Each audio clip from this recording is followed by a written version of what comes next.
Activation warning.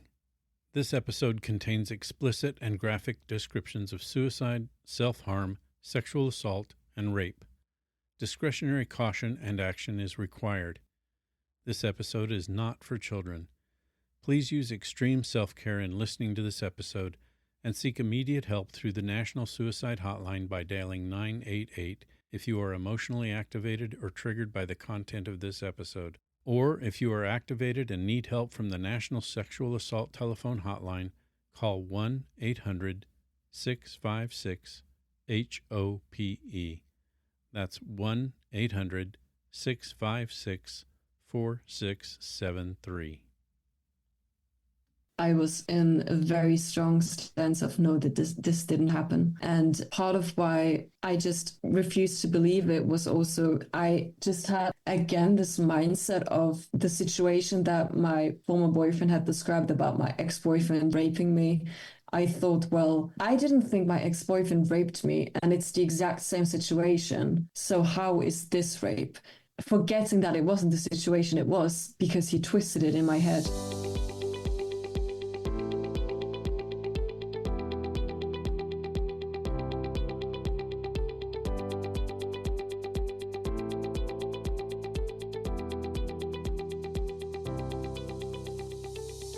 Hi, everyone. Welcome to Sexual Assault Survivor Stories, the SAS podcast. I'm glad you're here. You've just tuned into one of the most important podcasts that you may ever listen to, because the purpose of this podcast is to provide a safe space for victims and survivors of rape and sexual assault to share their stories and connect with others who've been through similar experiences. However, there are other important aspects to this podcast: community, education, and support. I believe that sharing our stories is one of the most important steps to healing, and my hope is that the SAS podcast will help victims and survivors feel less alone and more empowered. And my ultimate goal is to provide all of my listeners with insights, resources, and a supportive space where empathy, compassion, and understanding thrive. My commitment is to being there for all my listeners. I'm your host, Dave Markel, coming to you from the Podvlog studio in St. George, Utah, and I'm here each week talking to victims and survivors or interviewing experts and professionals in order to not only gain insights and information to help us on our healing path, but also to provide an education on being trauma-informed, working to help bring justice to victims and survivors of rape and sexual assault. Whether you're aware of it or not, we all know someone whose life has been impacted by rape or sexual assault. So I encourage everyone to listen to this podcast. Whatever your experience is with rape or sexual assault, you are not alone, and we are all here for each other. Thank you again for being here. Hi, everybody. Welcome back to Sexual Assault Survivor Stories, the SAS podcast. This is episode 63, and it is part 2 of Yri Stafylaki's story of interpersonal violence, rape, and her amazing story of survival. Yri is a brave woman who, after hearing an episode of Scarlett Robertson on this podcast, reached out to me to ask if she could be a guest on the show. Obviously, that happened, and now both you and Yri are experiencing the benefits of her courage. As I mentioned, this is part 2 of Yri's story, so I'm going to begin by playing the last several sentences of last week's episode. The best thing about this episode is that you're here to listen. So I'm going to get right to it, and I'll catch you on the other side. Here's Yri. The fallout that is coming now is honestly a much more chaotic and completely unbelievable story. I just have one more thing to add. It is quite textbook, but the most interesting part is it's always like that argument, well, if it's an abusive relationship, why don't you just leave it? Mm-hmm. It's, to me, clear as day that it was an abusive relationship. But when you are in this situation, when you are in it, it's so hard to see it and it's so hard to leave. Even at times where I did see the potentials of this relationship just being so destructive, I just could not do it. It's so hard, especially because you start with this beautiful honeymoon phase and you bond over it. And I remember, especially when we first met, he told me that the time that he fell in love with me was when we both talked about our previous traumas. And that just kind of stuck with me, especially after the relationship. I had such a hard time being mad at him because I knew the circumstances that he was in. If I think back to the beginning of your story, you talking about that really wonderful feeling of connection. Are you able to talk about any aspect of that early part of the relationship where you started maybe having questions or doubts or wondering about what this guy was all about? Yeah, I did, especially when I heard about him just breaking up with his girlfriend of 2 years and then like 2 weeks later getting with me. It was a very bitter taste, especially in the beginning. I felt guilty as well because I thought I'd just taken somebody else's boyfriend, of course. And he later on even told me that part of why he broke up with his girlfriend was because of me. And so I just felt awful. But the first kind of signs that I had that were kind of bitter were those jokes that he did at my expense and that conversation that followed about us being in a relationship and us having to be in a relationship. It wasn't real for him. And I very much early on recognized that he just associates sex with so much power and he just needs it in a way that's almost unhealthy, the way I perceived it. Of course, it could be totally different for him. It's just the way I perceived him. It was very important to his self-value to be loved and to be intimate with another person.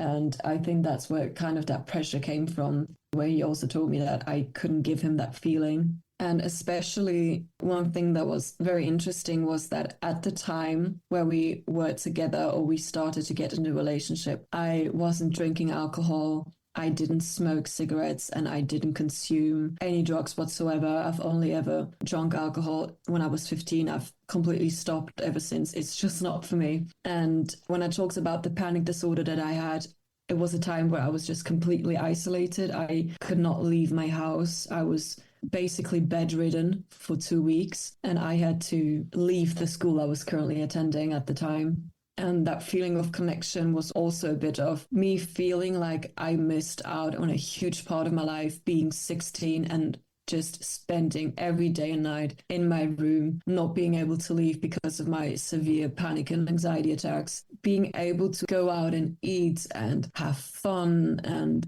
talk about all those interests that I had built up over the years. It just made me feel so hurt. But with time, that also vanished. I remember specifically one time I was just ranting about something I saw, something regarding fashion or something. I'm really, the way I express myself with clothes, with outfits, with accessories is very important to me. I love getting ready and everything. And I wasn't able to do that for such a long time because I wouldn't even go anywhere. I was just home. I was rambling about this, whatever I had seen. And at one point, I just noticed he wasn't listening to me and he would very often just get annoyed whenever I was talking about one of my interests. He wouldn't actively say that out loud, but I don't know, it was just unsaid, but I knew it. We were talking in his garden and I just got up, got my phone. I walked all around the house to the garage and I just sat there and kept watching whatever I was watching that I found so interesting. I believe it was a music video from FKA Twigs, which is an artist I absolutely adore. She's such an amazing artist, and I started to listening to her when I was very young, and so I was so happy to be telling him about it because it's a rather unconventional artist. She says, how does she say it? Purposefully disturbing artistic way that I just really liked. Mm-hmm. And I remember I just said, okay, you do your thing, I'll do my thing. I just sit in front of the garage, pet the neighbor's cat and like watch my things. And I was there for half an hour before he came over and was, what are you doing? I was literally just sat on the ground on the pavement just watching this because it made me happy. And that was kind of the first sign, even though it was very late in a relationship, where I noticed, okay, maybe he isn't taking me as a whole person. This is something I come with. This is just who I am. You can't just cherry pick what you like about me and just base off our relationship on those facts. And that's something that I've struggled with all my life. I've always had such a desire to be less, to talk less, to be less annoying. I've just always felt like I was too much, getting these signals that he wasn't really interested in what I was interested in, or that he wasn't listening to me, or I felt that he wasn't listening to me. That really hurt me, especially the child in me. Because I've always been a person who, whenever I see something that makes me happy, I need to show everyone else because I want to share that happiness. And that just didn't really work out with him that well. I'm also a person that when I see someone on the street that I think is dressed pretty, or is just someone who exudes such nice energy, I go up to them and tell them. And he didn't like that so much, I believe. He was always like, well, why are you flirting with them? And I'm like, no, I just wanted to tell her that her outfit's nice. And I just thought she deserved to hear that, you know? Yeah. Yeah. And I also recognized that whenever we were talking about different people and complimenting them in a way, especially when we were talking about appearances, I would go and say, yeah, their body is nice or their outfit is nice. It accentuates the figure in a very pretty way. He would often use words that weren't as poetic as I would put it. He was very vulgar, just very much objectifying female bodies or just bodies in general that I really just didn't like.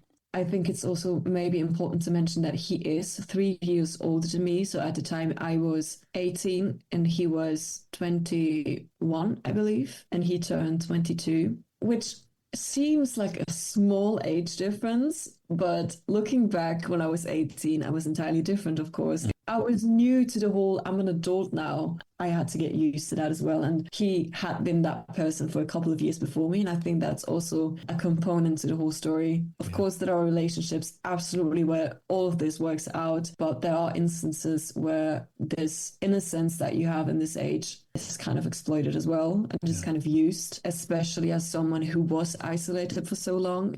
Like I said, from ages 16 to 19, I didn't really smoke. I only started smoking again recently, like a year ago, which is bad. I know. What I'm getting to is basically that when we got into the relationship, he was frequently consuming marijuana, which I did not have an issue with. I grew up in a circle where marijuana and the consummation of that drug was handled in a good manner. Like nobody was pressured into it. We were all educated about the facts and we were in a safe environment wherever we consumed that drug. However, when I got with him, I got introduced to it again.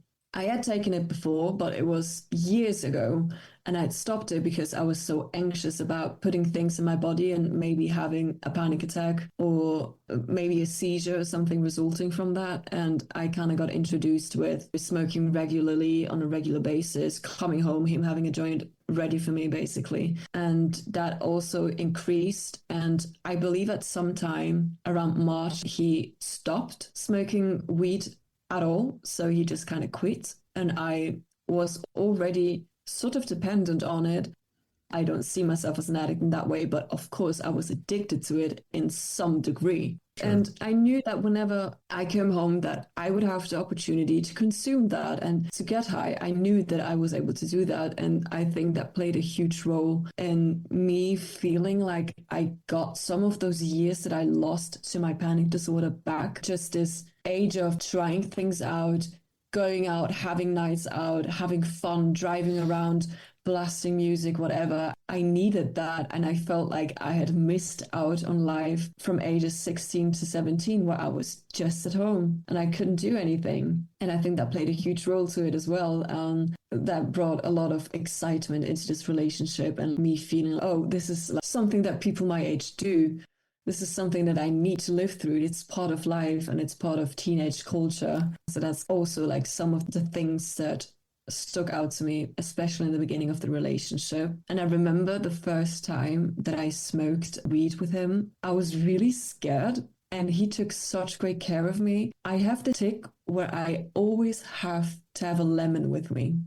It's really funny. I always carry a lemon wherever I go because if you scratch the lemon and sniff it, it neutralizes the acidity in your stomach, feel less nauseous. So I love the scent of lemons. He made sure I had my lemon. He made sure we had some paper to draw because I'd always draw. He brought blankets with me, went to a really nice spot, and I thought that's so nice of him. And it made me feel so safe. And that's kind of how I was introduced to it. And with time, he started to distance himself from actually consuming that drug and eventually quit. And so I was the only one that was under the influence of it, which again plays into that power dynamic because you have a person who's sober and a person who's not. I think that's important to mention as well. I think it's a critical aspect of this whole story, too. And it makes me wonder then, was there any sense of fear in all of that? And you're talking about some awareness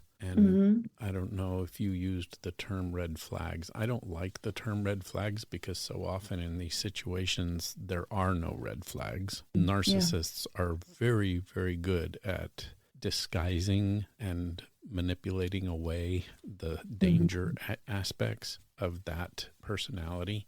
But I'm wondering if intuitively you felt any sense of fear and whether or not that impacted, for instance, how you responded to your environment and your relationships without him when he wasn't around, with your family, for instance, or other friends.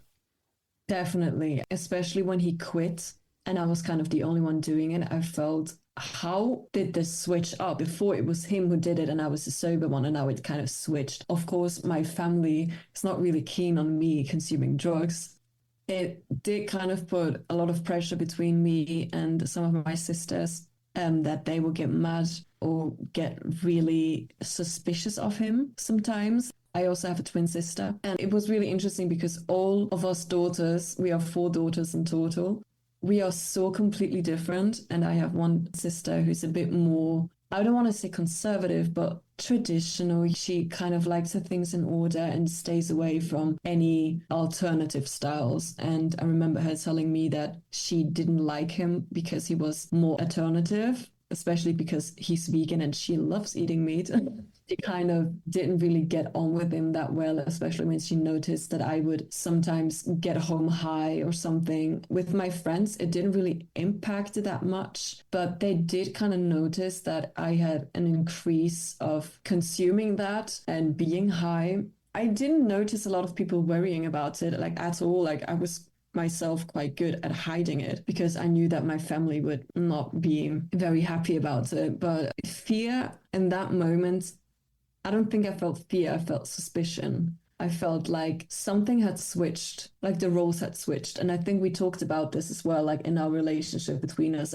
I voiced sometime that I found it quite curious about how our roles had switched in the relationship, that now I was the one consuming the drug on a regular basis and he wasn't. I think that also gave him a sense of being better than me, if I can put it that way, because sometimes he would like let comments slide about how you just need your joint and you'll be happy and whatever. And I knew why I was taking it. And I was also just like in a very high pressure school, because I was actually around the time that the whole sexual assault happened, I was actually kicked out of art school, which is also a story that ties to sexual assault. I had reported a teacher who was harassing me. And we have a system where you have, before the school year ends, you have a conversation with the teachers and they grade you. And I had good grades. I was passing well. And all of a sudden they tell me that they're going to kick me out and they're going to give me an insufficient grade and kick me out of the school. And I talked to a lot of people, and one of my closest friends had actually finished that school. And she said that that was something that happened on a regular basis in that school, that their teachers would just effectively kick out students they didn't like, or students that kind of challenged the reputation of the school. That happening at the same time while being in the relationship, that's also why I think I lost that sense of reality. I just thought that I'm imagining everything. I thought that I'm the issue. How could it be that many people turning their back on me? I thought that was just impossible. And I just thought, well, the majority can't be wrong. It must be me.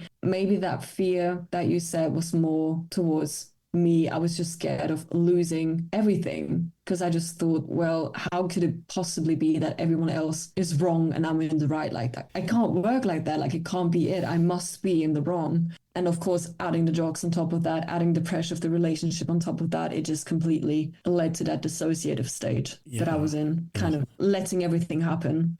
Absolutely. Absolutely. It was very crushing.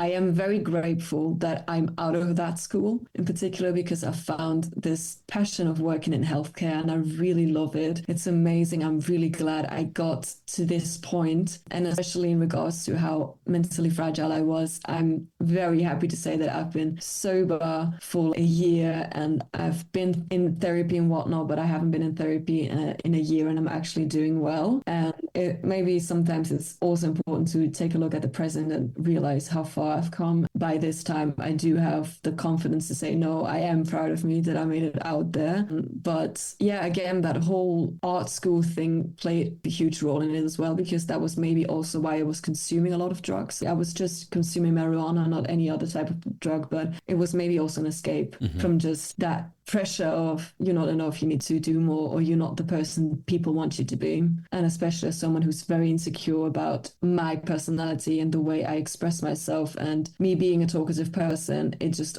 hit me right in the weak spot, that whole you're not enough. It's interesting because I've always thought that I was too much, but then I get a reaction that's like, you're not enough. It's interesting, I think. Yeah. It's entirely interesting to me too, because I'm so into psychology and like I've said already, the neuroscience of all of this, not just the sexual assault and rape aspect of the human experience, but all the things that we're talking about, because I think all of that plays into both a rapist mentality and a victim vulnerability. Narcissistic and rapist mentality are always looking for vulnerabilities that they can exploit and know how to exploit based upon their experiences of growing up and their experiences of being exploited and vulnerable themselves. So they learn from those. And if you're a type of personality and mindset that says, I want to take advantage of other people and use other people to my benefit, my satisfaction, my gratification, you're going to look for those cracks, those weaknesses any way you can, which makes us all victims at some point or another. There's no way to avoid certain people taking advantage of you. And it's going to happen whether it's sexually or all the other areas that we talked about on that power and control wheel, financially, socially, interpersonally, using every aspect of somebody's life to find aspects that they can express their power and control over is something that we all have to, I think, be aware of. And when you're young and developing and vulnerable, it just makes you that much more of a target. Yeah. And it sounds like your life was already with some of the thought patterns that you grew up with, some of the mentality that you had, being a twin, being part of a family of girls, right? You had no brothers? I don't have any brothers, no. Yeah. So that too has an impact on how your worldview came out. Yeah, absolutely. What about the denial aspect where you realize something's wrong, but at the same time, your own pride and personality and authority over yourself says, but I can handle this. That's not as bad as I am imagining that it is. How much did that denial play a part in making you more vulnerable? It played a huge part, especially after the fact that the rape had occurred. I was in a very strong sense of no, that this didn't happen. And part of why I just refused to believe it was also I just had, again, this mindset of the situation that my former boyfriend had described about my ex-boyfriend raping me. I thought, well, I didn't think my ex-boyfriend raped me, and it's the exact same situation. So how is this rape? Forgetting that it wasn't the situation it was, because he twisted it in my head. As I said, we didn't really talk about what happened that specific night where the rape had occurred for about 2 months. But I remember one time we did have a conversation, and I went out of my way to tell him that it wasn't rape, and to tell him that sometimes it was weird. I was so inconsistent with how I was looking at it that I must have confused him as well. Because at one point, I think I even said, yes, my ex-boyfriend did rape me, like my ex-boyfriend, that first boyfriend I had. And I deeply regretted saying that, but I was just not in a situation where I was able to even, I didn't know what was real and wasn't. I was so inherently confused. I didn't know what was up, what was down. And I remember one time where we had a conversation where I actively told him, look, what you did was actually rape. And if you talk about the way that my ex-boyfriend had done it and the way you've convinced me that it was rape, it's actually the exact same way.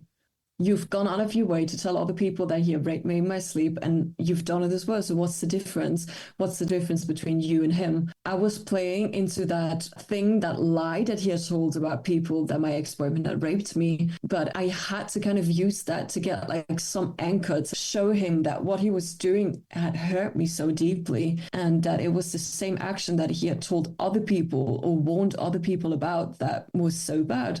And I remember one specific message where he just said in a sentence, the only thing that I want is to be pushed out of this bad light that you've put me in. Reading that message after we broke up, I kind of found on my computer later on, that really clicked, that stood out to me. And that really showed me what his intention was, especially telling other people that somebody else had raped me. In his mind, I believe it was his way of eliminating himself as a suspect, because he had told other people that this is wrong. So me going to them and telling them that he had actually done it himself, they would think, oh no, he wouldn't do that, because he himself had told us that he thinks that's rape and that he thinks that's wrong. That's what made it feel so calculated to me. It was just strange. And especially just conversations we had, he would frequently bring up his ex-partner in regards to intimacy and sex, and just tell me all the ways that I wasn't enough and that she was. After we broke up, I actually made the decision to reach out to her, because in the beginning he was talking about her in such a loving way, telling me how amazing she was. And I'm a firm believer that you don't have to hate the ex-partner of your current partner. I think that's nonsense, especially since they seem to be such a happy couple. Like, I actually saw them one time. I was watching a basketball game and he was playing, and his girlfriend actually attended, and I saw them and I thought, what a cute couple. So after we broke up, I made the decision to reach out to her, and we met and we talked about it. And with, later on, in hindsight, no surprise, she confided in me that he had raped her in the exact same way as well. And that all of the things that he told me about how satisfying and how amazing their intimate life was, she told me that from her perspective, that was lies. She told me that she felt the same way about being pressured to be more sexual, and especially that comforting part, that whenever she would confront him, he would break down and put himself in such in a bad light that you would have no other choice but to comfort him. She told me that that really upset her. And interestingly, she also did not want to break up with him when he broke up with her. So many parallels and so many patterns that I saw were similar in both of our relationships, that in that time I knew I was the second one, and I was horrified for the third person. I was so scared that this whole thing, if he wasn't going to be stopped, was going to happen to someone else as well, because I was already number two. And when I found that out, I was absolutely horrified. We talked for a really long while, his ex-girlfriend and me. A day later, I receive a letter in my mailbox, which isn't addressed. It's just my name, not my address, not everything. So he must have put it in my mailbox. And it was 3 pieces of paper, double-sided, 6 pages, basically 6 sides of a letter. And the first line he wrote was, "I know you talked to my ex, and I'm not mad at you for doing it." That was a very strange opening, because, again, it implied that I should be feeling guilty for talking to her. Mm-hmm. It was very interesting. And the letter itself was such a confusing read. It went from him apologizing for abusing me, like he actually used the word "I abused you," to, whenever I flipped the paper, I remember it was the first page. It was, "Oh, I'm so grateful to have known you." All these compliments and apologizing for the abuse that he put on me. And then I turned the paper and he just wrote down a joke. He wrote, "I'm not gay. I'm the guy that gets invited to a girl's sleepover because he pretends he's gay. I'm like a Trojan horse." He wrote something along the lines of that. And he wrote underneath it, "The things you read here on the backside aren't meant to be taken seriously. They're just jokes for your entertainment." And that was so immensely confusing to me. I was so confused by this letter, and I took the next page and started reading it. And it was about him finding his self-purpose, and that he was going to quit playing basketball, that he was going to move away, going to move out alone, go to a new city and completely follow this new passion of his. And then again, I would flip the page and it was some joke.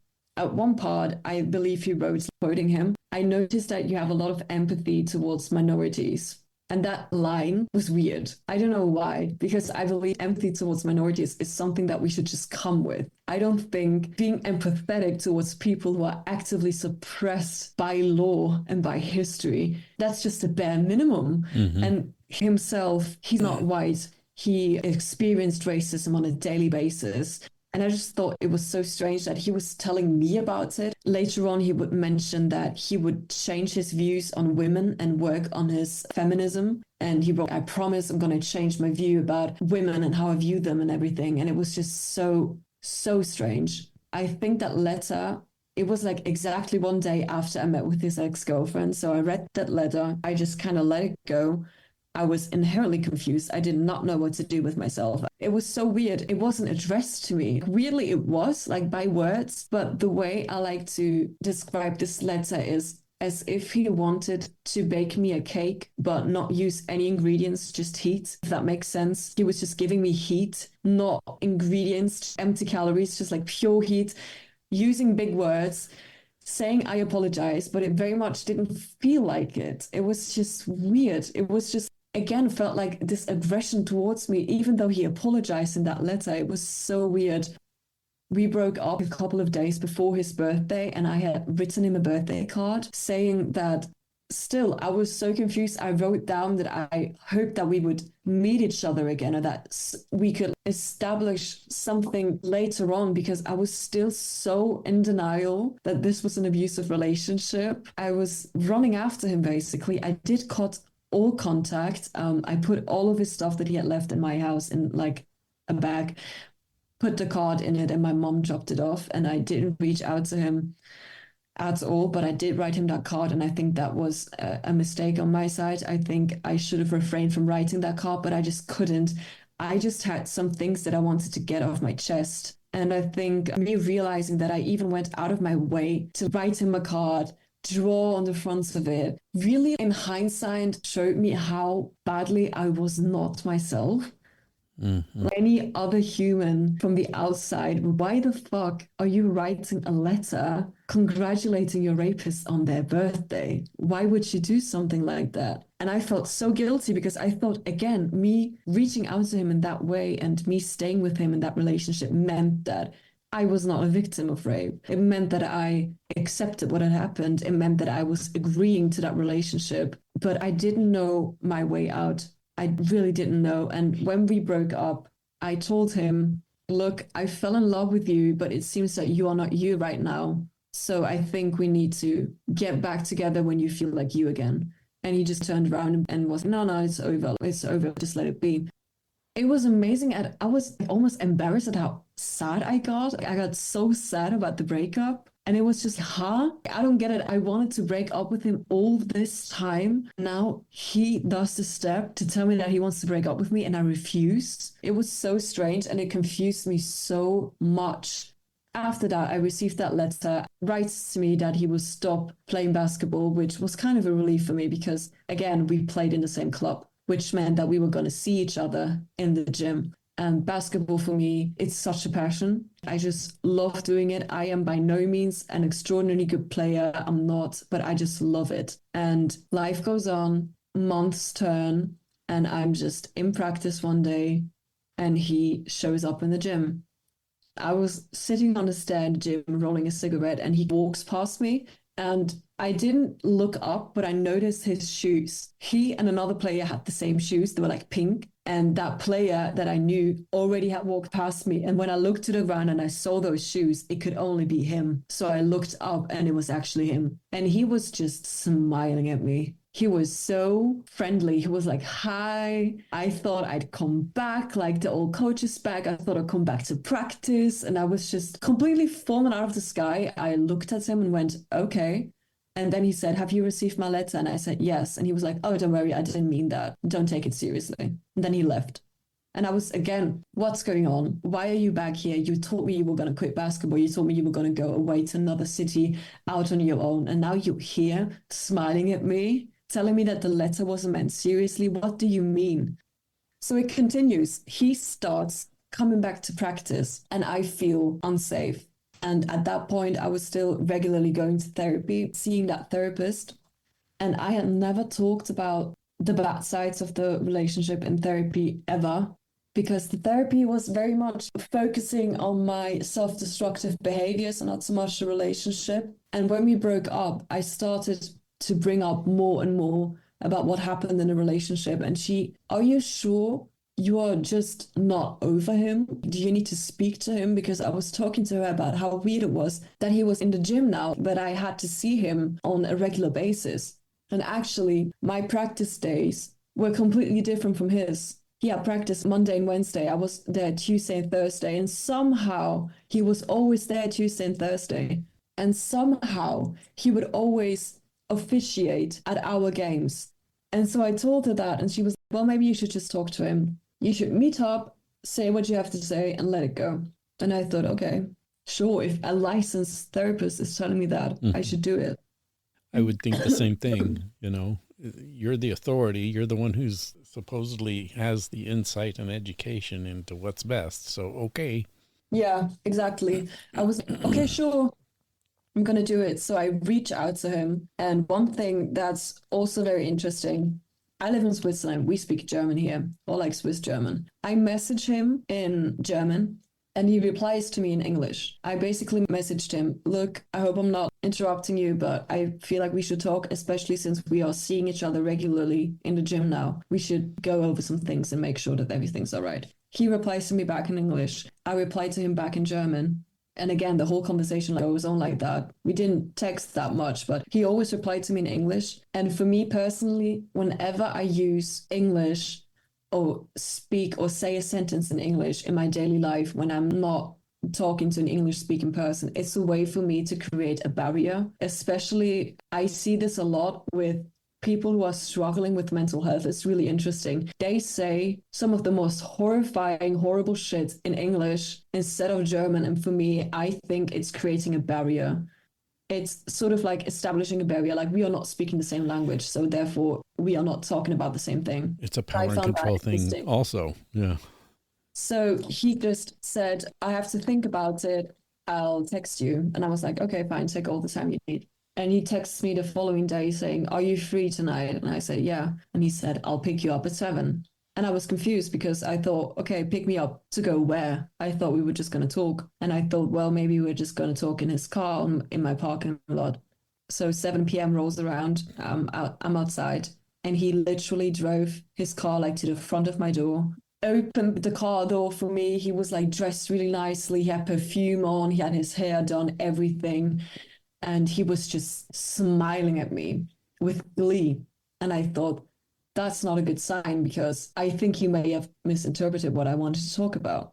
So we get in the car and I think we shouldn't talk all the car ride. We should just listen to music and enjoy the music and just go to the city and we'll go from there. I live a bit outside of the city, so I live in the suburbs. And I thought, okay, that's strange. And he puts on this song. And as I said, I take music very seriously, almost too seriously, but I really think we actively or subconsciously choose the songs we play, especially like the lyrics. And he plays this song and he turns around to me and that song reminds me so much of you. And he plays this song and it's all about this storyline about this lady who's mysterious, or just this man that's trying to seduce her and like knowing that he's able to seduce her and like break her down basically. And I felt really weird, and he continued to play a playlist where it was just very sex heavy on the lyrics, and I felt really strange. And so we arrived in the city and he took me to a really expensive restaurant, and I was getting a bit nervous. I was like, this is not what I wanted to do with you. I just wanted to talk to you. I didn't want to go to a restaurant at all. And we go into this restaurant and fortunately they were like closing in 10 minutes. And he said, well, we can go eat somewhere else. And I said, no, I don't want to eat. Let's just sit on a bench and talk. That's all I want to do. I just want to talk to you. So we sit down and we start talking about what is going on with our lives the past months. And there's actually a pretty important detail that I forgot to talk about before that. I messaged him the time that he wasn't appearing in practice. And, with the information from the letter, I thought that he had quit basketball. He was not going to return. I had like a hookup with one of his former teammates, which I did feel very much like I was pulling an arsehole move. But knowing that the men in that club talk so much about like the experience they have and they exchange stories and names and everything. I knew that somehow he was going to find out about it and he was going to be mad. He was going to just explode on it. And I wanted him to hear it from me. And I told him, we sat down, we talked about like a little bit of small talk. We actually talked about a game that I was playing at where we won by an incredible amount of points, and he was officiating at that game, even though he wasn't supposed to be there. The way it works is like per game, there's like 2 people that officiate. There's 3 people if it's a higher league. Mm-hmm. At that time, I was playing a lower league, so there were only 2 people necessary to officiate that game. And he had officiated the game before ours. And so he kind of just stayed there and watched the game from the officiating table. It was a game where I played quite good.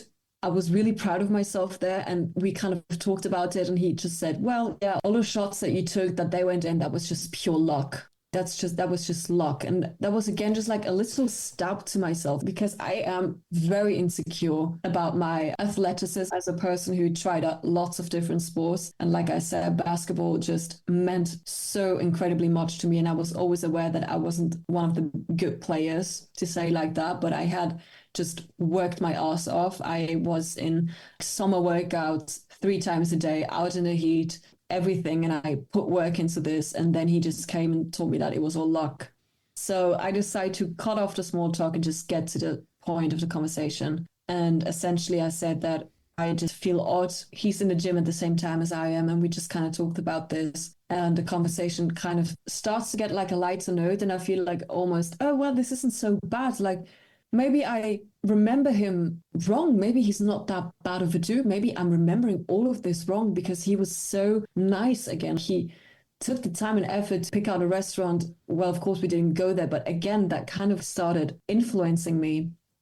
We got to the point where I was like, listen, I want to tell you something so that you hear it from me, because I don't believe you should hear from someone else.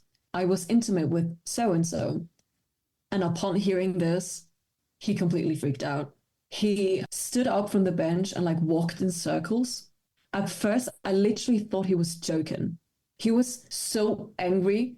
He almost looked like a cartoon character. He was just, like, it was so insane. He started pacing around and just like mumbling things to himself and being like, oh my God, I'm so stupid for believing that you can be respectful towards me. You're not even respectful towards your own body. How can you do this to yourself? You're a slut, you're this and that. He again mentioned that best friend, remember, the best friend of my ex-boyfriend, and he said, had you fucked him, I would have at least been proud of you. And that comment was just so gross to me, and he just continued layering up. He said that he thought we were going to get back together, and he was just so incredibly disappointed in me, and that I was an awful person for doing this to him. And I eventually said, look, we weren't together. It was a one-night stand. Surely you had some experiences yourself. We're not together. I don't tell you what to do with your body. That's your choice. And he replied, yes, I was intimate with other women, but I always only thought about you. And that again was just so, that's not my responsibility. That's yours and yours alone. And he kept spiraling down towards it. And at one point he accused me of purposefully, he asked me if the sex was protected. And at first I was like, first of all, that's none of your business. But yes, it was. Why do you care? And he said, I don't believe you. I think you are out there purposefully having sex with people unprotected. I think that's your niche. That's what you do. And I just said, no, it's not. It's like, what are you saying? I don't do this. By that time, we were walking back towards his car, and I started to get frustrated, so I walk faster, and I reach the car before he does, and he turns around, says my name, opens his arms as to signal that he wants to hug me. And he was, come on, give me a hug. And I said, no, I don't want to hug you. And he was, why? I said, I can't. I need a minute. You just yelled at me for like half an hour. I can't hug you now. He scoffed, and we went into the car, and the same thing again. He plays the playlist, heavily sex lyrics. Before that, I even begged him. I said, look, I want to go home by bus. I'm not getting in a car with you because you're angry and you cannot control yourself. And he said, no, I want to drive you home. I insist I need to drive you home. And I said, fine. We drive home. He plays the music and he literally doesn't look at me once. He was just driving, looking outside the window, scoffing and scoffing, and taking these obnoxiously loud exhales. When we arrive at my place, he's, I want to see your mother. I want to talk to your mum. And I said, no. And he was, why? I'm not letting you into my house. This is my home. I don't want you here. He was, how dare you? Do you not trust me?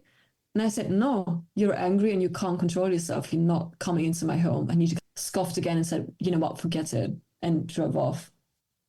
I sat in my garden for 2 hours until 1 a.m. because I was so scared that he was going to drive back. I just sat in my garden and waited for the lights of his cars to return. I was so insanely scared, and especially when he was yelling at me, he was telling me about how he was going to beat up that person that I was intimate with. He was going to find him and he was going to fuck him up, and I was going to see what happens, and that I will feel his anger, basically. And I was scared shitless. So I called this guy up and I'm, listen, please get out of his way. I'm scared.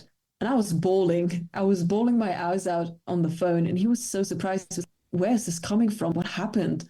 And eventually I confessed to him that he had raped me. And he was very much, oh, well, shit, I can't talk about this right now. Let's meet up later and just talk about it. And so we met up weeks later, I believe. And we talked about this. And he was very much surprised that it was him. And so I continued talking to this guy that I was intimate with. And I refrained from going to practice. I didn't go. I just stayed home. I was scared shitless. At one point, we just start talking about a celebrity, if you can call him that. I don't know if you're familiar with the name Andrew Tate. No. It's a raging misogynist, basically. And he started expressing liking him. He said a lot of the things he says is right. We get into an argument about Andrew Tate, and eventually we just cut off contact. And then we had a couple of practices where the men's and the women's team got together and we just did some scrimmage and we just played. He started befriending my rapist in front of my eyes. They became best buddies in front of my eyes, both of them. My ex-boyfriend wanted to beat him up and he knew what he had done, and they befriended each other in front of my eyes. It was absolutely fucking insane to me. I felt like I was going crazy. Beyond that, I had reached out to my coach, or my mother had, because I couldn't stop crying that day where that incident happened, where I met with my ex-boyfriend in the city. I just could not stop crying. And my mom reached out to my coach and told him the situation and wished that I would just be maybe a bit, that the coach had basically an eye out for me. Because I was always at the gym half an hour early and I would leave it half an hour later because of like bus connections. So I was most of the time alone. And so she just expressed her concern for my safety. And my coach later on reached out to me and we talked about it. And I eventually confessed to him as well that yes, he did rape me. I told him about the threats that he made, that he was going to beat this guy up and everything. And he said, well, I'm going to talk to him and I'm going to reach back out to you. So he did that. He calls me back and he said, well, he says you're dead to him and that he doesn't care and that he just wants to play basketball. So this thing is all good. So this is done. Discussion over. And I'm like, okay. And on top of that, they stopped befriending each other, which to me, it made me feel, especially them doing it in front of the coach, I was, well, now nobody's going to take me seriously because I've just told my coach that he wants to beat him up. And now they're friends. It just made me feel like I was going insane. I just thought, oh my God, this can't be real. My former boyfriend, he keeps disappearing from practice, not going to practice for long periods of time. And then he would come to practice again. And sometimes very weird things would happen. Like at one point, we were wearing the exact same shorts and it was so strange. I know that's like an odd detail, but I was wearing our jersey shorts that we have. And I would never do that in practice. It was just one exception. And he showed up to practice with the exact same jersey shorts with the same number. And it was so odd to me. It was, the universe was keeping on connecting us in these weird, odd ways. And I just couldn't let it go. There was a period again where he was basically not in my life at all. He wouldn't come to practice. He basically just disappeared. And I thought, it's over. it's all done for. I can continue to go to practice. I can continue to work on my athleticism on my team. I was really excited because we were about to play in the first league national team. And that was one of my dreams, to play in that team. And we had some of the best players. I was really looking forward to it. We started the season, we started to practice. And at the first or like the second home game, he shows up in the audience. And I see him in the audience and I immediately just froze. And it was halftime, so we were about to get down to the changing room to discuss our plays and everything. So we go down into our changing rooms and I turned to the corner because I was the last one to come in. So I was the last one on the bench. I turned to the corner and just started crying very quietly and shaking. And my coach just kicked me out of the changing room. He was, "You need to leave. You are distracting us. You need to leave." And I left. I went to the bathroom and I just cried there. And fortunately, one of my sisters was watching the game and she immediately came to me because she had actually spotted him before I did. I saw her face in the audience and she looked so visibly angry that I looked over and I saw his face. And I just started crying and crying and crying. I could not stop crying. My sister got all of my stuff from the changing room and we just left the gym. I told her I cannot step foot in this gym ever again. I was just so insanely tired. I could not bear doing this all over again. Now he's here again. What do I do now? So we leave the gym. My mom picks me up. And that is when I was at home and I was bawling. And I just typed into Spotify sexual assault survivors. And I saw this podcast and I started listening to Scarlett Robinson's episode. And I just thought, holy shit. Maybe I need to actually speak about this because it seems that people are not taking me seriously. My coach did not react at all. And there were times when my coach had told him to not come to the gym when it was my time for practice. He had told him, "You're not allowed in the gym when she's in the gym." There was a period of time where my coach just wouldn't come to practice. He just wouldn't come. We were just on our own and then he would attend as well. It was the same thing again. I actually talked with my coach before I told him for sure that I was going to be in that first league national team, that I just still felt unsafe because I knew that even if he was playing in a different team and had practice at different hours, there was this high probability of him being in the gym the same time as I was. And I just expressed my concerns for that. And the other mistake that I did is I confided in my coach that I thought about pressing charges because I went to victim support here in Switzerland and they kind of told me that, yeah, I would be able to press charges and everything and that it would lead to this. And my coach, started ranting about an ex-girlfriend of his who had pressed charges against him because he called her a slut. And he was like, "You can't do this. You're going to destroy his life. You're going to destroy his reputation. He's not going to be able to get a job if that's in his registry." And I just thought to myself, well, you don't want to be called a rapist, then don't rape. It's simple as that. Just don't do it. And I felt very unsatisfied with the way we talked about this. But I just thought, you know what? It's my coach. He just is like that. I'm sure if I would need something from him, I could just go to him and like talk to him and he would eventually come to his senses, but it didn't turn out to be like that. So he kicked me out of the changing rooms. After that game, I texted him the next day and I'm leaving the team. I'm quitting the team. I cannot do this anymore. And it's for the exact reason we've talked about many times. I just didn't even say it's because of so-and-so and it's because of my former boyfriend. I didn't even have the strength to start this conversation again. I just that you know damn well what it's about. You saw him in the audience. You know what it's about. You know why I'm not going to continue to come into the gym. And he replied, "I completely don't understand where your problem is. I've accepted you into this team and I've denied offers for other players to be in the team and I've accepted you. So why are you leaving? You need to think about this. Tell me in a week or something if you still have the same opinion." And I texted him in a week and I was like, "No, I'm not coming back." And I actually made the decision to text my entire team because some of them were aware that I had been raped by this specific individual. Some of them knew him. And so I made a group message and I told them that it was the reason that I was raped by a certain person who I didn't name any names. I just said, someone raped me in this club and he keeps showing up even after agreements with the coach that he wouldn't be there at games, at practices, whenever, that he wouldn't be in the gym. And he didn't keep his promise and he just showed up. So that's why I'm leaving. And I felt so bad because I felt like I was abandoning my team as well. It's not fair of me or to have a team player just abandon the team in the middle of a game. I felt so awful and I felt like I had to explain myself. All of them read it. I think two of them replied to me in private, but the rest didn't even say goodbye, nothing. And I again had the feeling of shit, I shouldn't have done that. I felt like I was victimizing myself.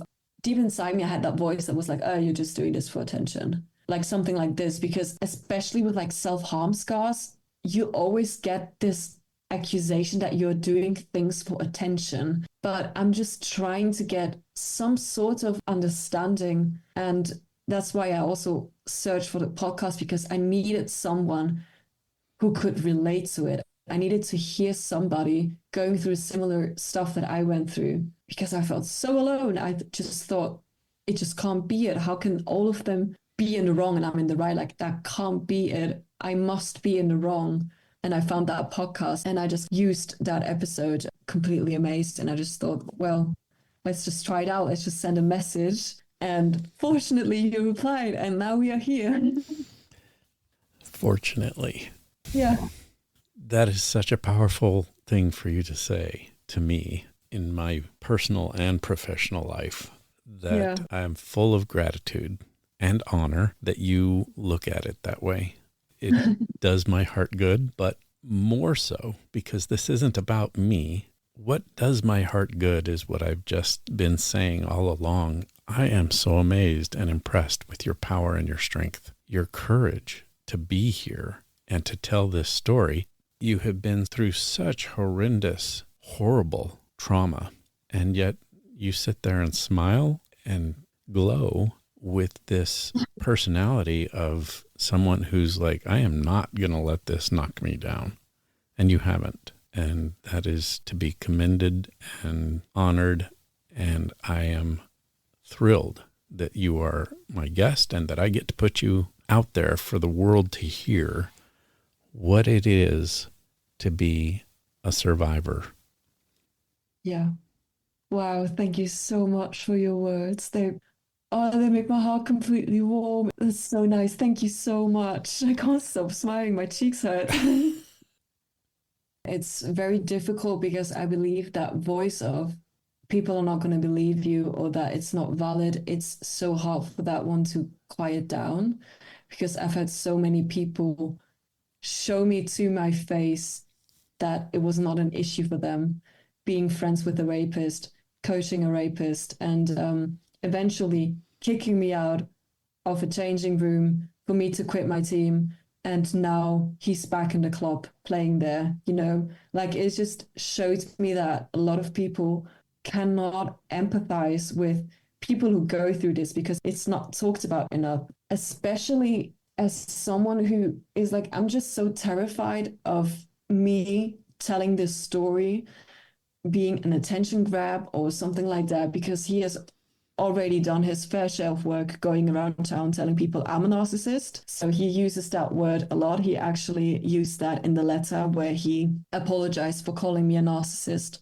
where he also said that he felt I was being narcissistic in the relationship and that's why he called me a narcissist, but then he apologized for calling me that. Also, just a lot of things for me feel so calculated, especially like the timing of the letter was weird to me. It was like a day after I talked to his ex-girlfriend. And I always was like, how did he know I talked to her? And we actually met up a second time, me and his ex-girlfriend. And she had told me that he had shown up at her work, but she had actually like taken a day off that day and he was waiting there to closing and she didn't come out. So he drove to her house and waited for her to like come home. I think she was like at a friend's or something, to ask her what we were talking about. I don't know how he found out about us meeting. I have no idea how that occurred. And actually, when I made the decision to quit the team, I also found out that he had found out I was willing to press charges. And I have no idea how that one happened. I don't know if my coach ratted me out. I don't know if like his ex-girlfriend did something. I have absolutely no animosity towards her whatsoever. She just seemed to me as a person who was very much still under his wrath. Like whenever I talked to her, she was always so reserved and fragile. And I talked to her about us putting ourselves together and like going to that victim support and like talking about our experiences so that we have a higher chance of actually getting him convicted and pressing charges. And she said she doesn't want to make his life any harder than it already is. It just shows me that even though relationships last a certain times, those consequences can very much affect us for all of our lives. And the fact that I got out of this mindset and 1 foot out of it, because I still bounce back to feeling like, oh no, I'm not a victim of anything, is all thanks to my mother supporting me, my friend giving me this book on narcissism, and doing my research on this topic, listening to this podcast, recognizing these patterns. It takes work because I was living in a whole other reality. I was living in a fabricated world of what he wanted me to see. Mm-hmm. And that takes a lot of time. And even though I sound like I can grasp what a relationship that was, I do, but there are still instances where I feel responsible for what happened as well. You know, there are still times where I feel like, oh, if I just had done this and that, if I had just said stop, if I had just woken up, you know, like it takes a lot of work. And I think I will continue to work on it for years and years and years. But again, I think I am able to see, though, that I have taken a lot of work towards this goal of becoming this. No, this is my story. This is what happened to me. And I want to share this with people because I know for a fact that there are people out there who this is happening to, has happened to. Maybe they are falling into a trap of something like this and they just need to be warned. And like I said, I was already the second victim. I was scared for there to be a third. I know the way he thinks about these women because he was also objectifying my teammates. He was talking about them in a very odd way. And I was just scared and I wanted to protect people from getting into his wrath. It just happens so quickly and easily. People don't realize that. It's not this very obvious sign that says, hey, narcissist ahead. Like, it's just not. It happens so gradually and I don't know. You used the right word. It's so calculated. The more I read, study, listen to people who are victimized by this mentality and this personality type, the more convinced I am that many of these narcissists do not have a conscious awareness of their own impact and their own calculations. It's just intuitive. It's who they are. Yet much of it is calculated. And so when we talk about the things that we've already mentioned, we come to this understanding that we can survive this and we can get past this. Like you said, it's a lot of work. And yes, you will be working on this for a long time. But I also know you are going to thrive through this, not just survive, but you will thrive through this.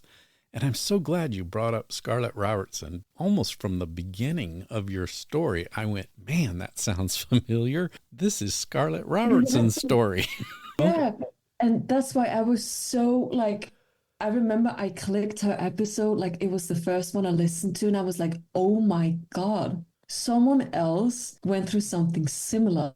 And that just made a huge, like, I felt so hurt hearing her share her story. It was just so, I don't know, I was amazed. I was really amazed. This is something that happens to people, but now we can talk about this and we can come together as survivors and recognize these patterns and use our platform to educate about it, to spread awareness about it. It's just beautiful to make something so useful and so important to society as a whole from something that's just such a terrible part of our lives. Yeah. And I'm very grateful for Scarlett as well. I've been in contact with her for a long time. She's been encouraging me, giving me tips for the interview. She's an amazing person. She really is. It's just so nice how now I have someone in my life who lives in a completely different country, just somewhere else in the world. I could connect with someone who went through something similar as I did. It's just, I feel like this has just come to such a nice,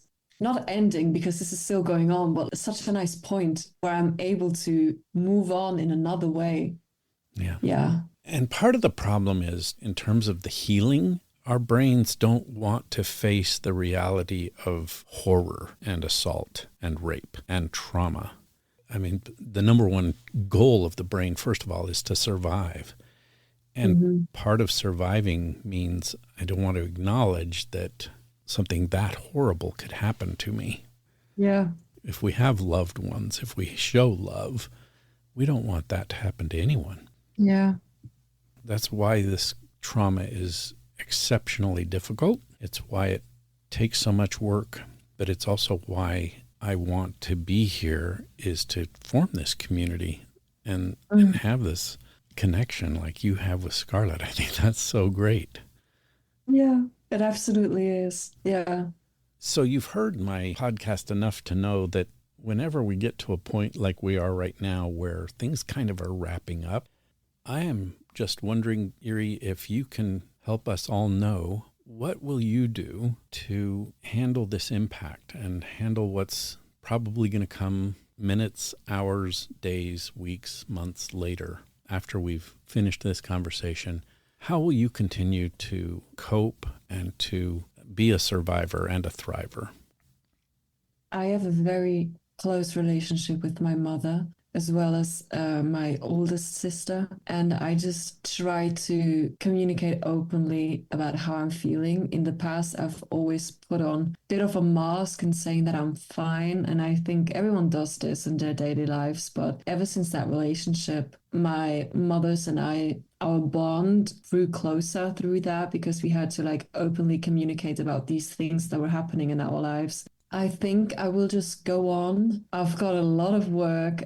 Working in a hospital is quite exhausting, and I see things that are quite hard. But I've got an amazing time at home. I've got my 3 little cats that I can just always lean on for support. And of course, I am still doing lots of sport. I've actually thought about going back into dance, because all 4 of us grew up dancing. My mom actually still dances ballet at her age, and I will definitely, even though I'm out of art school, try to use art as a form of therapy. I also have such an immense love for music that I don't want to let it destroy those experiences that I had with him.